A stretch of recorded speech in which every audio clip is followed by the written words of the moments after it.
And then if that is more convenient, then I will switch to that. Perfect. So shall we get started? So students, today we have to cover a lot of different topics. So let's get started. Preet, can you mute yourself? Okay. So here's the thing. So in the last class, we completed our discussion about the cost of inflation, right? In that we talked about a lot of different things. We discussed that inflation obviously erodes the purchasing power of consumers. Then inflation has other problems like inflationary noise. Inflationary noise is when producers confuse the prices increase due to inflation with that the demand for their products is increasing, and what they do is that they increase the production of their product, whereas in reality the prices of their products was increasing not because of the increase in demand for their products but because of inflation, right? And that results in misallocation of resources. That's known as inflationary noise, right? Fiscal drag, exactly, very good. So we talked about fiscal drag. What happens in fiscal drag? That your incomes increase because inflation is taking place and your company is giving you some increase in your salaries and so on. But because of that, you get placed into a higher income tax bracket, right? So if let's say inflation in your country is, let's say 10%, and someone is earning, let's say 100,000 rupees previously, and now they will be earning 110. I mean, inflation was 10% and the nominal income, this is nominal income, what comes to your bank account, that's your nominal income, right? Real income is the purchasing power, right? So your nominal income also increased by 10%, but what that did, so in reality, you're not getting better off. In reality, you're not getting better off. Your purchasing power did not increase, right? Because again, 10% is the increase in the price for the goods, then this means that what you were able to buy with 100,000 rupees last year, exactly same amount of goods and services you can buy this year with 10% increase in prices, right? But since your nominal income did increase, at least your bank account is getting bigger checks. That's why it will place you in a higher income tax bracket. And this is the same across the countries. Every country has progressive income tax. We know this. We did this in unit 3, progressive income tax, right? Higher the income, higher the higher the tax rate. So now, if previously this guy was paying progressive income taxes, right? So if previously this person was paying 5% of his income in taxes, now he or she would be paying something more, 6%, 7%, so on. So that's definitely a disadvantage.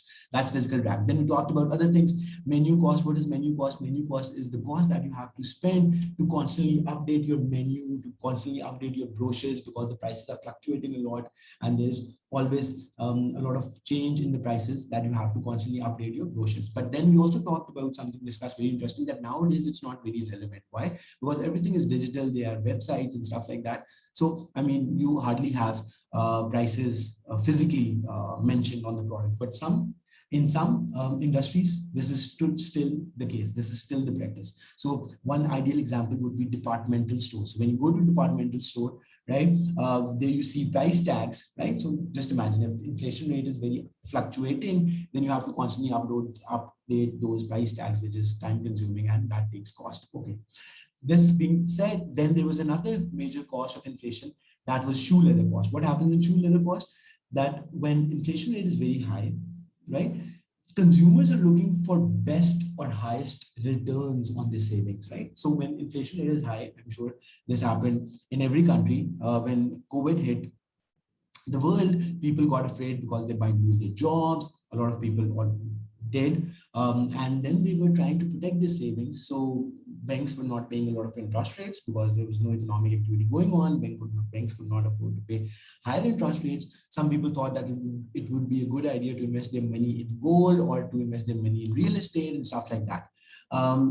Right. Yes. Thank you for bringing that up. Let me explain you after this. Okay. So when you constantly move your money around from one asset to another asset, right? So let's say previously you had your money lying in your bank account, then COVID hit and you got afraid, oh, what will happen to my savings, blah, blah, blah. Banks are not paying higher interest rates. And you took your money out and invested in gold. But then gold prices, I remember, also fell. At least in Pakistan fell after some time. Initially they rose, then they fell, right? So even that was not a very safe investment. And then you might invest in real estate. In all of this process, you're constantly taking your money out of one asset, putting it in another asset. I mean, that takes time, energy, and There is always transaction cost. So moving assets, moving money from one asset to another involves transaction cost, which is another problem of inflation. Okay, now the question is, Abdul, your question is that what is the link between exports and exchange rate, right? So that's a very simple one. Let me explain.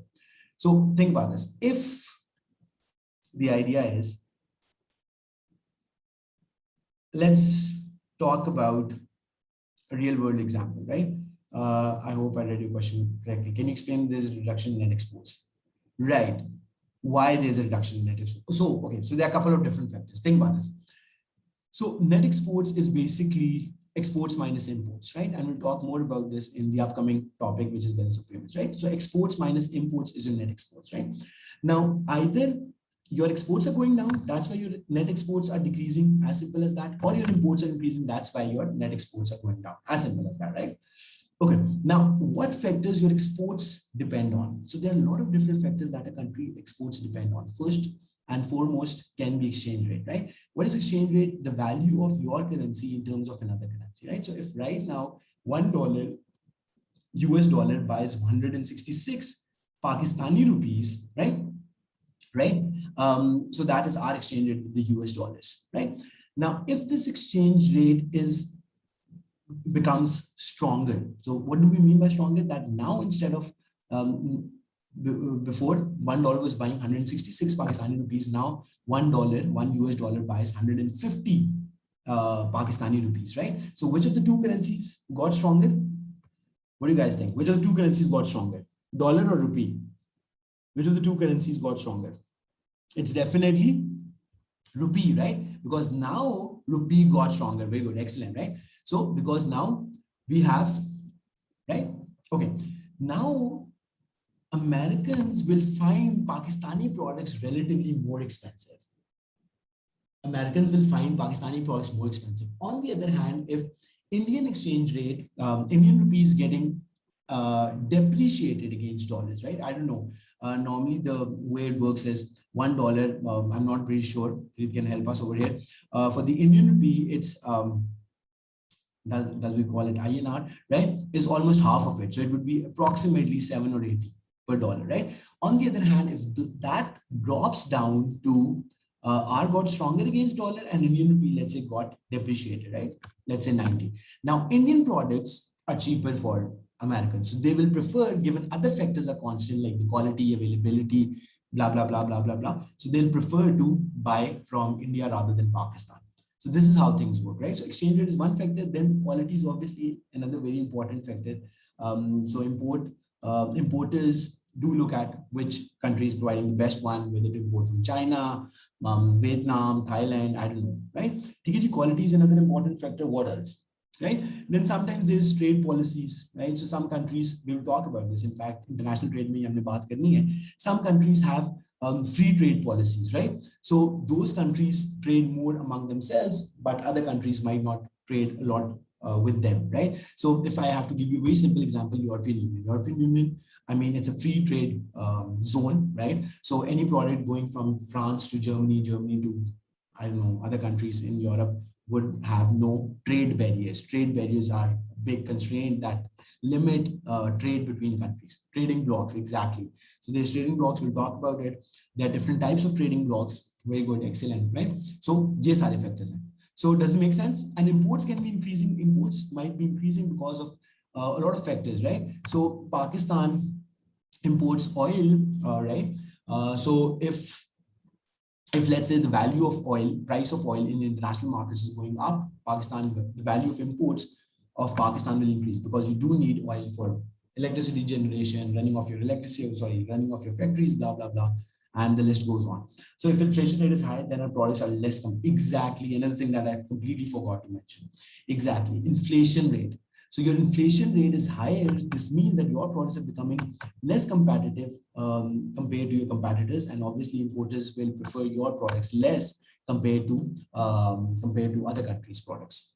Inflation is another very important factor. Yes, correct. Absolutely. Okay. Now can we move on? So students, today we'll talk about, we have already completed our discussion about what is that called? cost of inflation, right? So this was not directly related to what we are doing, but that was a question that we have answered. Okay, now moving on, we'll talk about yes. So in the last class, towards the end of last class, yesterday's class, we started a discussion about types of inflation. Now, what are different types of inflation and how we classify in different categories, and why is that important? You'll see in a bit. Types of inflation. Now, think about this. So one is low and stable rate of inflation, right, which is desirable. Why is that desirable? We'll talk about it in today's class, right? Then you have deflation, very good. Then you have disinflation, that's also correct, right? And then you have creeping inflation, hyperinflation, absolutely correct. So there can be some other language, but this is normally the common languages regarding inflation to describe inflation that we use in economics, right? So one would be low and stable rate of inflation. You can also call this as creeping inflation, low and stable rate slash creeping, right? Slowly increasing, creeping inflation, right? Then you have deflation, which is completely opposite of inflation, which means that prices will start to decrease over time. Then you have disinflation. I'll explain you what disinflation is. This is deflation. So be careful with the spelling is over here, right? So D would mean opposite of inflation, whereas disinflation would mean that only the inflation rate is decreasing. There is inflation, prices are going up, but it is increasing. Prices are going up at a slower rate, slower rate, right? And the last one was hyperinflation, a very high rate of inflation, right? Okay, now moving on, let's talk about the other three first, and then we'll come to the final type, which is most desirable, low and stable rate of inflation. A fall inflation rate, exactly, but it's still above 100, sorry, above zero. Very good, excellent, right? So think about this. Let's talk about disinflation. So let's say for any country, this is 2010, this is 2011, this is 2012, and this is how it goes forward. Okay, now if in 2010 the country's inflation rate was 8%, and then it dropped down to 7.5, then it dropped down to, let's say, 7.2, then it dropped down to, let's say, 6.9. Now what you can see, it is positive. So when we don't have any sign written with the number, obviously we know it's a positive number, right? So it's positive, and inflation by definition means rise in prices. Inflation by definition means rise in prices. So prices are increasing as you moved from 2010 to other years. But what you could see over here is that it's increasing at a slow rate. So the rise in inflation every year is less. Prices still red. Prices are still increasing, but they're increasing at a slower rate. So देखें 8% का क्या होगा कि अगर if something was 100 rupees in 2009, if something was 100 rupees 2009, in 2010 with 8% inflation, it would be 108. Next year the inflation rate was 7.5. So how would you calculate the new price level?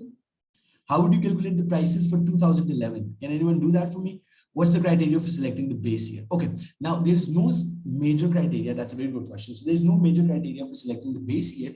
It's only a year with which it's basically a benchmark. So you can choose any year, right, to compare it with.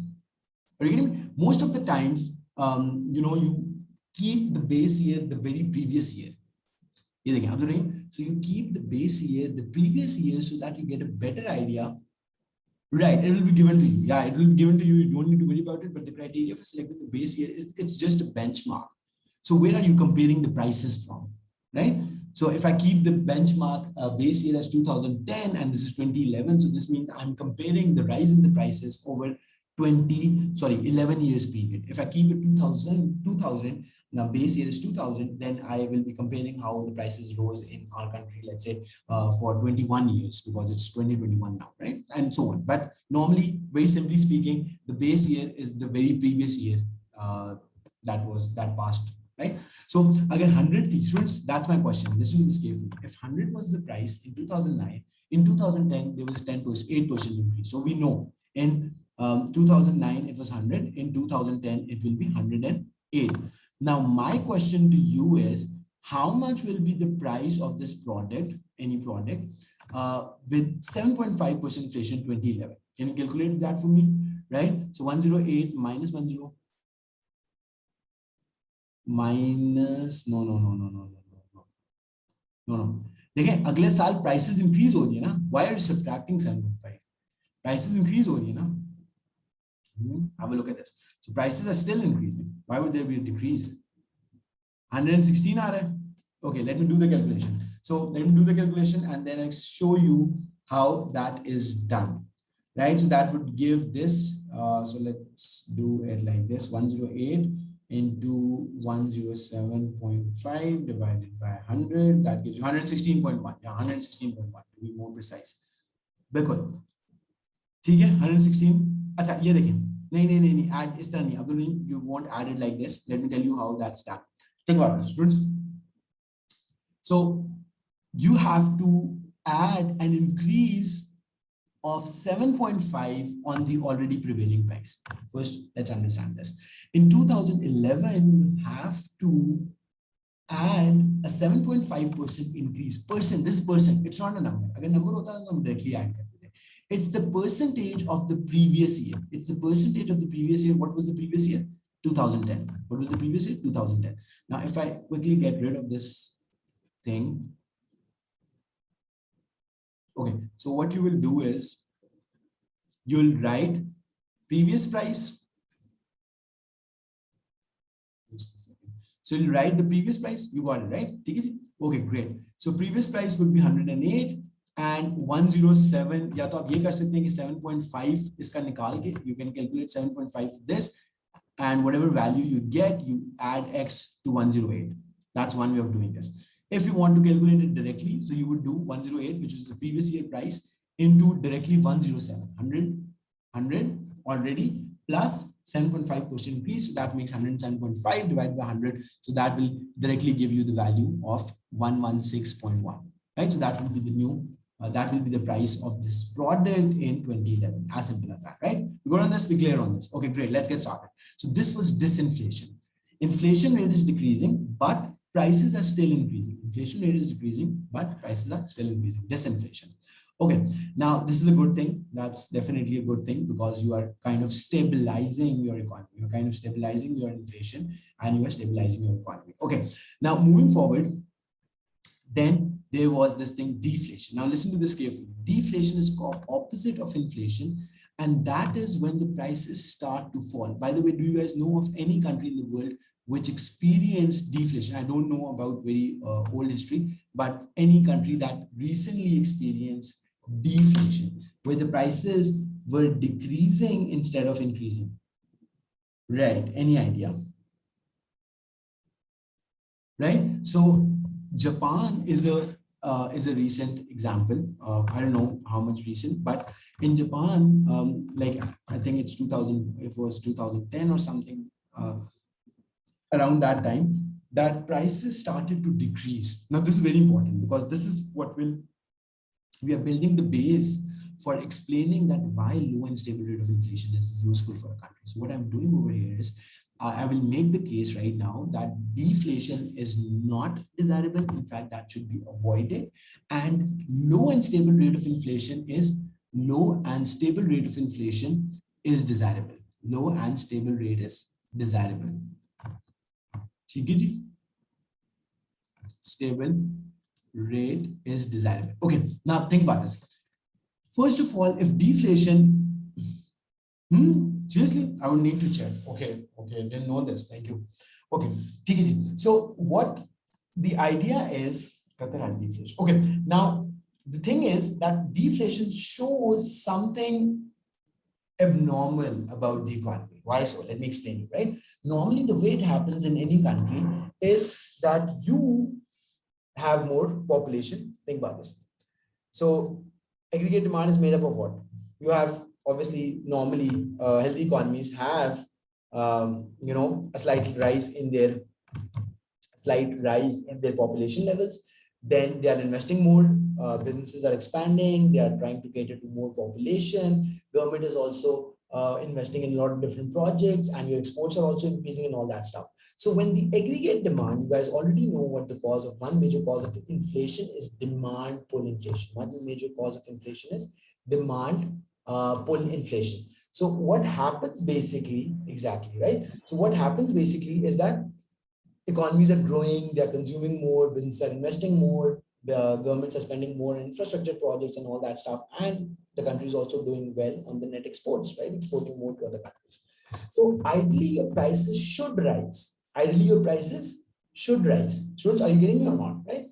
But deflation happens in very, exceptional circumstances which show some sort of abnormalcy with the economy. Why so? Because that shows that your consumption levels are decreasing, your investment levels are decreasing, your government is spending less on things like that. Perhaps your exports might be, net exports might be becoming negative and so on, right? And in Japan, there was a major social problem because I have a friend who has spent like good 7-8 years. He recently returned, right? So I talked to him and all that stuff. So consumers, like people over there were not consuming a lot, and there were some other problems. People were not getting married and stuff like that, right?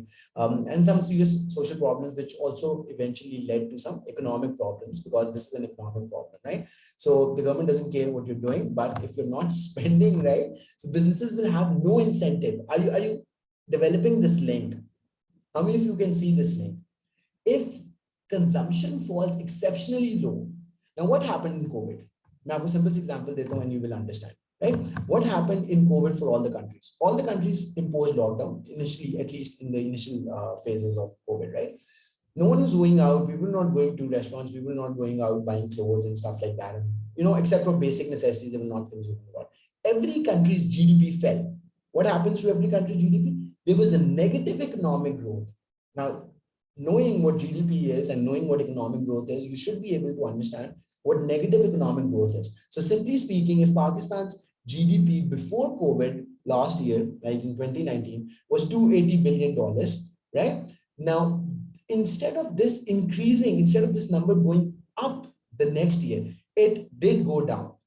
By how much, I don't know. I would need to do a Google search, right? It did fall. So next year, this means that we made $5 billion less of goods and services, right? I'm sure this would have happened with other countries as well. More decrease, less decrease, that is not what we're discussing over right now. We're just talking about it did decrease, right? Because obviously people not going out, they were not consuming. So it was basically a medical emergency. I don't know if medical emergency is the right word. It was kind of a pandemic that eventually became an economic problem. Yes or no? Yes or no? Are you guys getting me? So this is what I'm trying to say, that in Japan, for some reasons, I don't know, I did not do a lot of research. And similarly, if there's also deflation taking place in Qatar, there would be something, abnormal going on. But the bottom line that you have to understand, that if your components of aggregate demand are quite low, consumption, investment, government spending, exports and imports, like net exports are low, then this means that people are not spending. And as a result, firms will not invest. Firms will not invest, right? Firms will not invest. That means that you will not have greater demand for labor. You will not, your employment levels might start falling and stuff like that. Are you getting me? So that's why I said that deflation is never desirable. Deflation is never desirable. On the other hand, how is low and stable rate of inflation desirable? 262 billion. Yeah. So you, right, exactly. So you did check that Pakistan's GDP fell in COVID, right? 262 पे आ गया, 280 से. ठीक है, 280 के close था, मुझे नहीं पता. It was not exactly 280, it was something less than 280, but I mean somewhat roughly around that. Okay, now moving on, students. Let's keep moving. Okay, now the thing is that how many of you completely understood why deflation is not desirable? In fact, that's harmful, because deflation shows that people are not spending, consumption levels are lowest, all-time lowest. Then your investment levels are low, government is not investing in new projects and stuff like that, and your net exports are low, right? So when businesses do not expect, I hope so, that would be great. Okay? So if businesses are not investing, then it means that if businesses are not investing, then obviously there will be less jobs creation, less jobs will be created and all that stuff. So that is harmful thing. Okay, now moving on. Low and stable rate of inflation is desirable because of the fact that there is rising, right? So low and stable rate already shows that there is rise in aggregate demand year-on-year basis. You do understand, right? Like every year there's a slight increase in the aggregate demand of the country because of obviously natural factors that your population slightly grows, at least for the developing countries, which is not a bad thing, which is a good thing, right? When there's more population, there is more consumption going on, and to cater to that more consumption, firms invest more, which means more GDP and more economic activity. So there is rise in aggregate demand year on year basis, right? Which results, just give me a second, which results in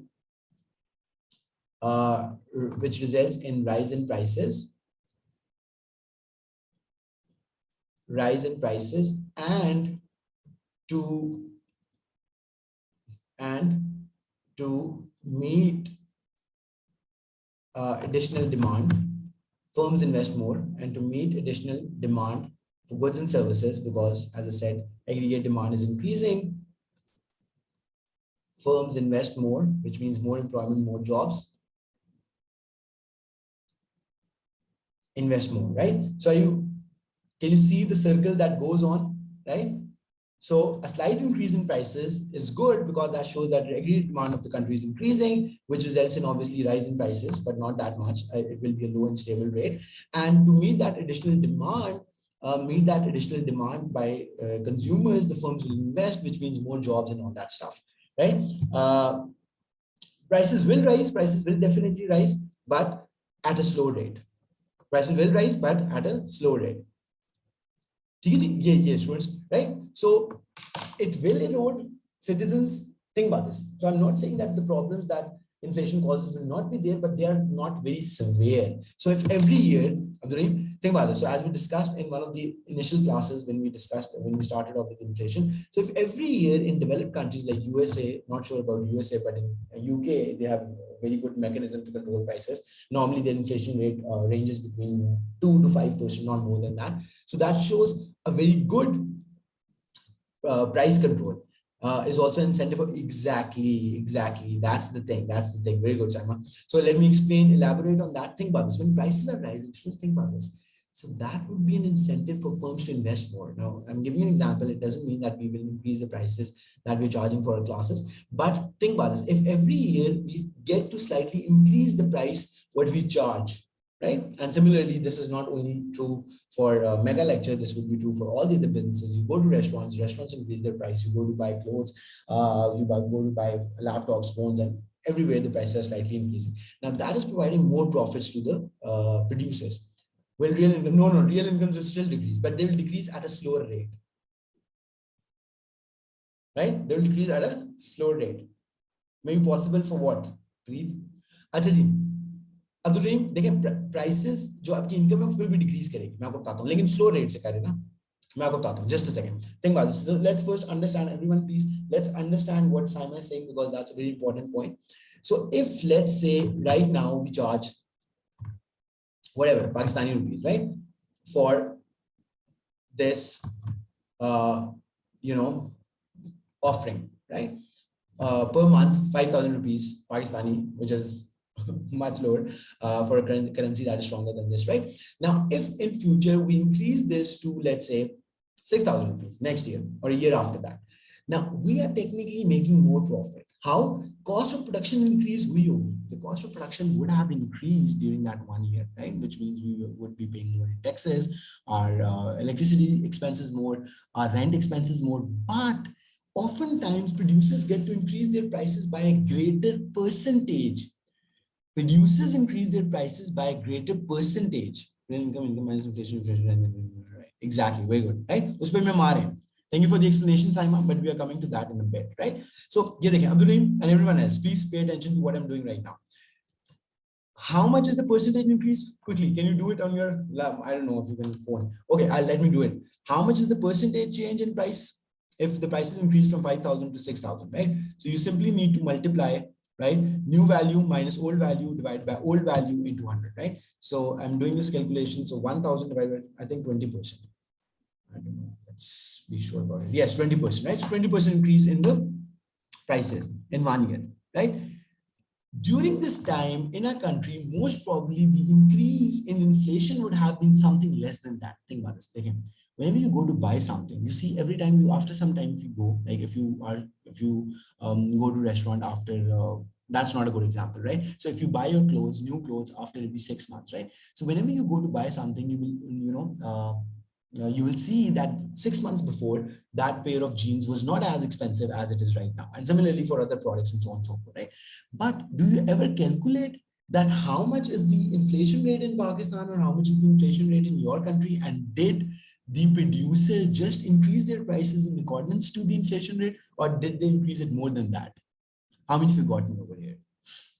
Right? So most of the times they are increasing their prices by more than the increase in the cost of production, which means that they end up making more profit.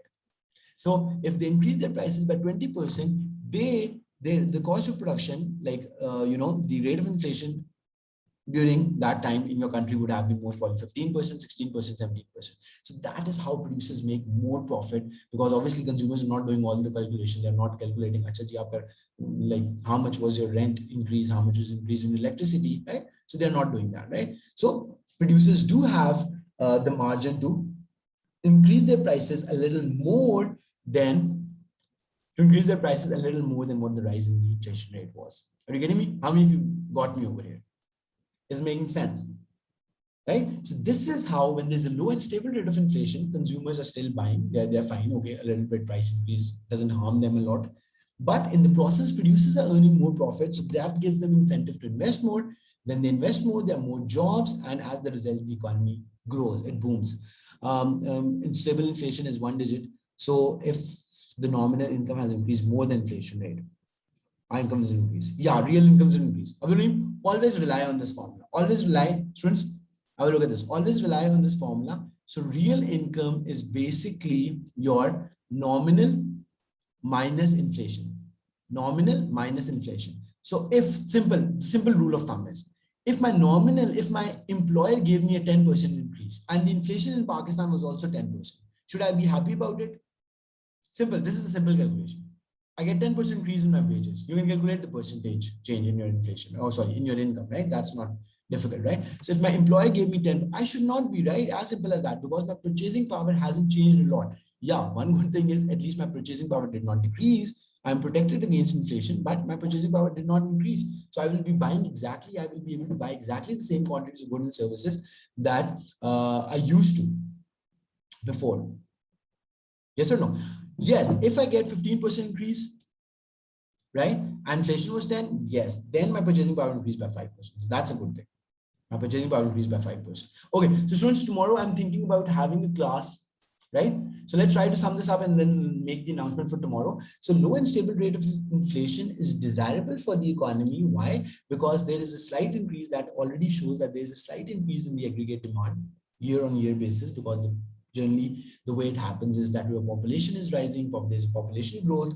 At least this happens in every developing country, more or less is a different story altogether, right? And that means that consumers will be spending more, consumption levels will be high, and to meet that increasing demand, increase in aggregate demand, firms will invest more. When they invest more, already GDP would increase, and with more investment, there will be more jobs and so on and so forth. So your GDP grows, expands, more national income for the country, right? But this is not the idea when the inflation rate is very high, because consumers altogether stop spending, they cut upon their spending and all that stuff, right? So tomorrow I'll try to take my class on Google, what is that called? Google Meet. I'll send you the link. I'll sort out the details so that we do not have to end our class exactly at the same time when the time is expiring, right? Can we also do class on, right, yeah, very good, perfect. I'll figure that out, but the timing stays the same. Everyone knows the time, right? So 7:45 to, sorry, what's the time? 7:45 Pakistani time to 8:30, right? Got it? So I'll see you tomorrow. Take care and bye. Okay, bye.